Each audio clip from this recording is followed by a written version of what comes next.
আসসালামু আলাইকুম। আমি মোস্তফা আলতাফ হোসেন, সহকারী শিক্ষক, বাংলাদেশ নৌবাহিনী স্টুডেন্ট কলেজ খুলনা। আজ আমি তোমাদের দশম শ্রেণীর দশম অধ্যায় বলের অধ্যায় এসব বলকে জানি এই অধ্যায়ে আলোচনা করব। আশা করি তোমরা মনোযোগী হবে এবং আমি আশা করি তোমরা সবাই ভালো আছো, তোমরা বিষয়টা খেয়াল করবে। তো এখানে বলকে জানতে হলে প্রথমে জানতে হবে বল কি। বল হচ্ছে যা কোনো স্থির বস্তুর উপর ক্রিয়া করে তাকে গতিশীল করে বা করতে চায়, বা গতিশীল বস্তুর উপর ক্রিয়া করে গতির পরিবর্তন করে বা করতে চায়, তাকে বল বলে। এই বল সম্পর্কে নিউটনের 3টি সূত্র আছে। কয়টি সূত্র? 3টি। প্রথম সূত্র, বাহ্যিক বল প্রয়োগ না করলে, মানে বাহির হতে কোনো বস্তুর উপর বল প্রয়োগ না করলে স্থির বস্তু স্থির থাকবে এবং গতিশীল বস্তু সমবেগে সরল পথে চলতে থাকবে। দ্বিতীয় সূত্র, বস্তুর ভর বেগের পরিবর্তনের হার এর উপর প্রযুক্ত বলের সমানুপাতিক এবং বল যেদিকে ক্রিয়া করে বস্তুর ভর বেগের পরিবর্তন সেদিকেই হয়। তৃতীয় সূত্র, প্রত্যেক ক্রিয়ারই একটা সমান ও বিপরীত প্রতিক্রিয়া আছে। এই 3টা সূত্রের ব্যাখ্যা জানতে হবে। প্রথমে আমি প্রথম সূত্রের ব্যাখ্যাটা বলি। প্রথম সূত্র আমি বললাম যে বাহির হতে বল প্রয়োগ না করলে স্থির বস্তু স্থির থাকে এবং গতিশীল বস্তু গতিশীল থাকে। তো এই স্থির বস্তু স্থির থাকা এবং গতিশীল বস্তু গতিশীল থাকা এটা নির্ভর করে, এটাকে বলা হয় জড়তা। তাহলে প্রথম সূত্র থেকে কিন্তু আমরা জড়তার ধারণা পাচ্ছি। জড়তাটা কি? জড়তা হচ্ছে বস্তু যে অবস্থায় আছে সেই অবস্থায় থাকতে চাওয়ার প্রবণতা বা ধর্মকে বলা হয় জড়তা। যেমন স্থির বস্তু স্থির থাকে, এটা হচ্ছে স্থির জড়তা। আবার গতিশীল বস্তু গতিশীল থাকে, এটা হচ্ছে গতির জড়তা। তাহলে আমরা স্থির জড়তা কাকে বলবো? স্থির জড়তা বলবো কোনো বস্তু স্থির থাকতে চাওয়ার প্রবণতা বা ধর্মকে বলা হবে স্থির জড়তা। আর গতির জড়তা বলা হবে কোনো বস্তু গতিশীল থাকতে চাওয়ার প্রবণতা বা ধর্মকে বলা হবে গতির জড়তা। এখন আমরা একটা উদাহরণ দেখি। বইতে এই উদাহরণটা আছে তোমাদের পাঠ্য বইয়ে। সেটা হচ্ছে একটা চলন্ত বাস বা একটা স্থির বাসে যাত্রীরা বসে থাকলে কি ঘটে। মনে করো একটা স্থির বাসে যাত্রীরা বসে আছে, হঠাৎ চালক বাসটি চালানো শুরু করলো। তার মানে বাসটা কি হবে? গতিশীল হবে। বাসটি গতিশীল হলো, কিন্তু সেই সঙ্গে আমাদের শরীরের যে অংশটা বাসের সঙ্গে লেগে থাকে, আমরা বসে থাকলে ওই বসা অংশটাই গতিশীল হয়, উপরের যে অংশ ওই অংশটা কিন্তু গতিশীল হয় না। যার কারণে আমরা স্থির জড়তার জন্য, কারণ ওই অংশটা স্থির থাকতে চায়, ওই স্থির জড়তার জন্য আমরা পিছন দিকে একটা ধাক্কা খাই। আবার মনে করো বাসটা গতিশীল হয়ে গেছে, আমরা বাসের সঙ্গে আমরাও গতিশীল হলাম। বাসের সঙ্গে আমরা কি হব? গতিশীল হব, কেন বাসটা চলছে, আমরাও চলছি, গতিশীল। হঠাৎ চালক ব্রেক কষলে কি হবে? সঙ্গে সঙ্গে বাসটা আস্তে থামতে থাকবে, মানে থেমে যাবে। কিন্তু আমাদের শরীরের অংশ, উপরের অংশ তো আর ব্রেক করা হয়নি, ওই অংশটা কিন্তু গতির জড়তার কারণে সামনের দিকে ঝুঁকে পড়বে। তো এই উদাহরণটা আমাদের বইতে আছে। এখন এখান থেকে মানে আমরা অনুধাবনের প্রশ্ন কিভাবে বলতে পারি? ধরে নাও একটা চলন্ত ফ্যান চলছে, বল প্রয়োগ হচ্ছে, সেটা চলছে। এখন ওই চলন্ত ফ্যান যদি আমরা বন্ধ করে দিই, সে বন্ধ হয়ে যাওয়ার কথা সঙ্গে সঙ্গে, কিন্তু চলতে থাকে কেন? কারণ ও তো গতিশীল ছিল, গতিশীল থাকতে চায়। যদিও বল আমরা থামিয়ে দিছি, কিন্তু ওই গতির জড়তার কারণে ও কিন্তু কি হয়? ঘুরতে থাকে, আরো ঘুরতে থাকে, বল প্রয়োগ বন্ধ হলেও ঘুরতে থাকে। আবার আর একটা উদাহরণ দিতে পারি। মনে করো একটা কম্বল ঝুলিয়ে দিয়ে ছড়ি দিয়ে আঘাত করা হলো, ধুলোবালি ঝরে পড়ে কেন? কারণ কম্বলে যে সময় ছড়ি দিয়ে আঘাত করা হয়, ওই সময় কিন্তু কম্বলে আমরা আঘাত করি, ধুলোবালি স্থির থাকতে চাই।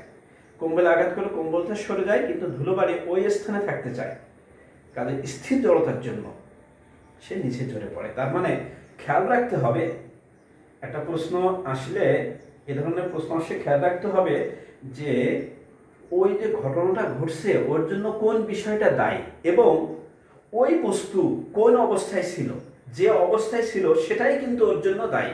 যেমন গতিশীল বাস গতিশীল ছিল, আমরাও গতিশীল ছিলাম, ব্রেক কষলে আমরা সামনের দিকে ঝুঁকে পড়ি কারণ গতিশীল ছিলাম, তাই গতির জড়তা এখানে দায়ী।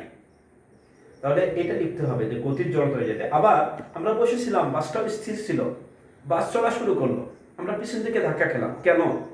কারণ আমরা স্থির ছিলাম, তার মানে ওখানে ওই স্থির জড়তা কিন্তু ওর জন্য দায়ী। তাহলে আমরা প্রথম সূত্র থেকে কিন্তু এই দুটো, প্রথম সূত্র থেকে আমরা জড়তা সম্পর্কে ধারণা পেলাম। জড়তা সম্পর্কে ধারণা এটা তোমরা পড়বা, এর পরের দিন আবার একটু আলোচনা করব। এরপরে আসে দ্বিতীয় সূত্র।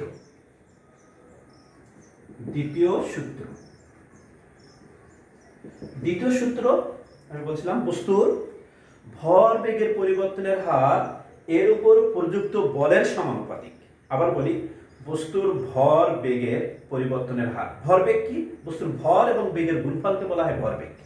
এই ভর বেগের পরিবর্তন হয়, এই পরিবর্তনের হার এর উপর প্রযুক্ত বলের সমানুপাতিক। আবার বলি, বস্তুর ভর বেগের পরিবর্তনের হার এর উপর প্রযুক্ত বলের সমানুপাতিক, এবং বল যেদিকে ক্রিয়া করে বস্তুর ভর বেগের পরিবর্তন সেদিকে হয়। তো এখান থেকে আমরা কিন্তু মোমেন্টাম বা ভর বেগের একটা পাই, মোমেন্টামকে পি দ্বারা প্রকাশ করা হয়, P is equal to MV. এটা দিয়ে প্রশ্ন আসতে পারে যে ভর বেগের পি, ভর বেগ নির্ণয় করে। বস্তুর ভর, একটি বস্তুর ভর মনে করো 10 কেজি, বেগ রয়েছে 20 মিটার পার সেকেন্ড, তাহলে বস্তুর ভর বেগ কত? তাহলে বস্তু পি সমান সমান এমভি, এই সূত্র দিয়ে আমরা বের করব ভর এবং বেগ গুণ করে।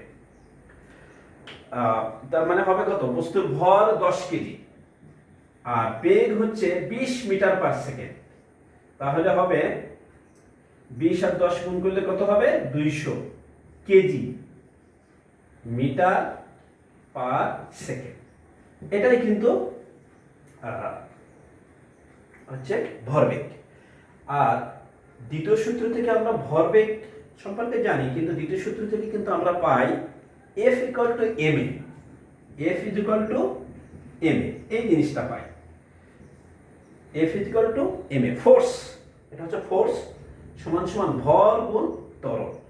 তার মানে আমি আবার দ্বিতীয় সূত্রটা, বস্তুর ভর বেগের পরিবর্তন হয় এর উপর প্রযুক্ত বলের সমানুপাতিক, বল যেদিকে ক্রিয়া করে বস্তুর ভর বেগের পরিবর্তন সেদিকে হয়। আমি ক্লাস 9-এ তোমাদের এই সূত্রটা দেখাইছিলাম যে F ইকুয়াল টু ma কিভাবে আসে। F ইকুয়াল টু ma ভরবেগের পরিবর্তনের থেকে আসে। এটা মানে ফিজিক্সের বিষয়ে, ফিজিক্সের বইতে বিস্তারিত আলোচনা আছে, তোমাদের সাধারণ বিজ্ঞান বইতে এই আলোচনাটা দরকার নেই। আমরা শুধু এতটুকু জানবো যে F is equal to ma, বল সমান সমান ভর গুণ ত্বরণ, বল সমান সমান ভর গুণ ত্বরণ। এখানে ভরের একক কি? ভর হচ্ছে ম্যাস, এর একক হচ্ছে, ভরের একক হচ্ছে কেজি। মনে করো একটা 10 কেজি ভরের একটা বস্তু, 10 কেজি ভরের একটি বস্তুর উপর বল প্রয়োগ করায় বস্তুটির উপর ত্বরণ হলো, ত্বরণ এ হলো মনে করো 2 metre per second, 2 metre per second square, 2 metre per second square ত্বরণ সৃষ্টি হলো। বস্তুটি 10 কেজি ভরের উপর একটি 10 কেজি ভরের একটি বস্তুর উপর বল প্রয়োগ করায় বস্তুটির ত্বরণ হলো 2 মিটার পার সেকেন্ড স্কয়ার। তাহলে বলের পরিমাণ কত? তা বলের পরিমাণ আমরা সূত্রেই, বল F ইকুয়াল টু ma, এখানে m সমান কত দেওয়া আছে? 10 কেজি, আর a দেওয়া আছে 2 মিটার পার সেকেন্ড। তাহলে বল হচ্ছে 10 দুগুণে 20 নিউটন, বলের একক হচ্ছে নিউটন, বলের একক কি? নিউটন। এই 1 নিউটন কাকে বলে? যে পরিমাণ বল 1 কেজি ভরের কোনো বস্তুর উপর ক্রিয়া করে 1 মিটার পার সেকেন্ড স্কয়ার ত্বরণ সৃষ্টি করতে পারে, তাকে বলা হয় 1 নিউটন বল। তো আমরা এখানে বল পরিমাপ করতে কিন্তু পারবো দ্বিতীয় সূত্র থেকে। তাহলে প্রথম সূত্র থেকে আমরা জড়তার ধারণা পাচ্ছি, দ্বিতীয় সূত্র থেকে কিন্তু আমরা বল পরিমাপ করতে পারছি, দ্বিতীয় সূত্র থেকে আমরা বল পরিমাপ করতে পারি। তাহলে এই ধরনের অঙ্ক কি পারা যাবে না? মনে করো এরকম যে 10 কেজি ভরের, 10 না 5 কেজি বলি, 5 কেজি ভরের একটি বস্তুর উপর বল প্রয়োগ করায় বস্তুটির ত্বরণ হলো 3 মিটার পার সেকেন্ড স্কোয়ার। বলের পরিমাণ কত? তাহলে আমরা ওইভাবে বের করবো F = ma। অথবা যদি এরকম দেওয়া থাকে যে একটি বস্তুর উপর 20 নিউটন বল প্রয়োগ করা হলো, প্রয়োগ করায় 10 কেজি ভরের একটি বস্তুর উপর 20 নিউটন বল প্রয়োগ করা হলো, বস্তুটির ত্বরণ কত? সেক্ষেত্রে আমরা a সমান সমান, সূত্রটা শেষ সময় এভাবে লিখবো, a সমান সমান F/m। বল হচ্ছে 20 নিউটন বল প্রয়োগ করা হয়েছে, বস্তুর ভর ছিল 10 কেজি, তাহলে ত্বরণ হবে কত? 10 কেজি, ত্বরণ হবে 10 × 20 2। ত্বরণের একক মিটার পার সেকেন্ড স্কয়ার। ত্বরণের একক হচ্ছে মিটার পার সেকেন্ড স্কয়ার। সাধারণ বিজ্ঞানে এই বিষয়গুলো একটু মেমোরাইজ করতে হবে। বলের একক নিউটন, এটা নিউটন কিভাবে আসে আমাদের অতটা জানা দরকার নেই। বলের একক নিউটন, এটা আমাদের জানতে হবে। আর ত্বরণের একক মিটার পার সেকেন্ড স্কয়ার, ভরের একক কেজি, এভাবে জানতে হবে। তাহলে দ্বিতীয় সূত্র থেকে আমরা কিন্তু F = ma পাই। এ দিয়ে কিন্তু প্রয়োগের প্রশ্ন হবে। প্রয়োগের, এগুলো সব প্রয়োগের প্রশ্ন, এই ধরনের প্রয়োগের প্রশ্ন। এবার আমরা আসি তৃতীয় সূত্র। তৃতীয় সূত্র হচ্ছে প্রত্যেক ক্রিয়ারই একটা সমান ও বিপরীত প্রতিক্রিয়া আছে।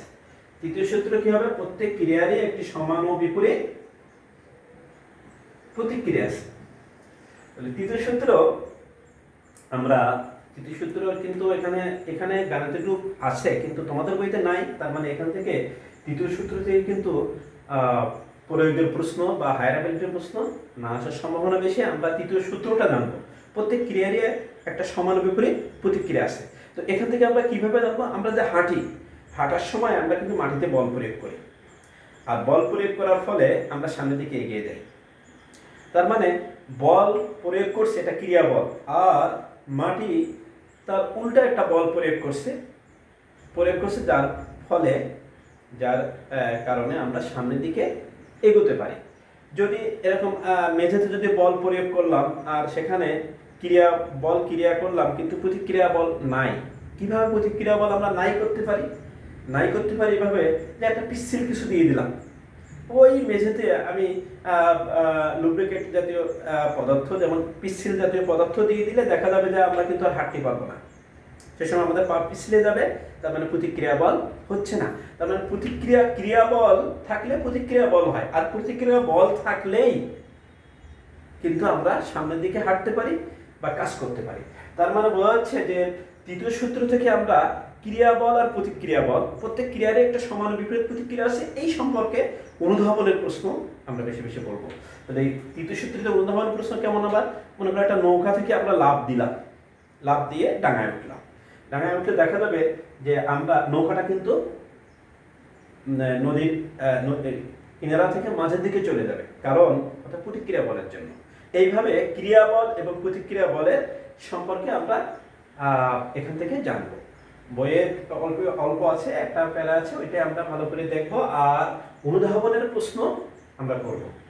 তো ঠিক আছে, আমরা এই আর কি এগুলো আজকে ভালোভাবে জানবো। তোমরা কিন্তু এই বিষয়গুলো ভালো করে পড়বা। আমি পরের দিন আবার এই বিষয়গুলো নিয়ে তোমাদের একটা ছোট্ট সমস্যা দেবো, প্রবলেম করতে দেবো, সেটা তোমরা করে ফেলবা, আমি লিখে দেবো। আজকে জাস্ট এগুলো পড়ে রাখবা, যেহেতু তোমরা ক্লাস 10-এর, এটা কিন্তু আমি 9-এ ক্লাস নিয়েছিলাম, কাজেই তোমাদের জানা আছে। তারপরে তোমাদের আরও যদি কোনো প্রশ্ন থাকে আমার এই মেসেজ করে আমার জানাবা। আমার একটা পেজ আছে, তোমরা জানো যে আলতাফ স্যার ফিজিক্সের স্যার, তো আমি ওই ফিজিক্সের ব্যাচ একটা আছে আমার, ওখানে তোমাদের সাধারণ বিজ্ঞানের প্রশ্নও করবা, আমি ওখান থেকে জেনে নেব। আর যে বিষয়টা যে করোনার পরিস্থিতি অত্যন্ত ভয়াবহ হচ্ছে, তোমরা বাসায় থাকবা, বাইরে বেরোবে না। এখন আরও বেশি বেশি করে বাসায় থাকবা, কারণ এখন আমাদের কিন্তু একটা ক্রান্তিকাল মুহূর্ত। এই সময়ে আক্রান্ত খুব বেশি হচ্ছে। আজকে আবু নাসেরের একজন নার্স আক্রান্ত হয়েছে। তার মানে আমরা বাইরে মোটেও যাব না, আর যদি যাই, প্রয়োজনে যাই, আমরা সেফে থাকবো, নিরাপদে থাকবো। আশা করি সবাই ভালো থাকবে। আজকে এই পর্যন্তই। আল্লাহ হাফেজ।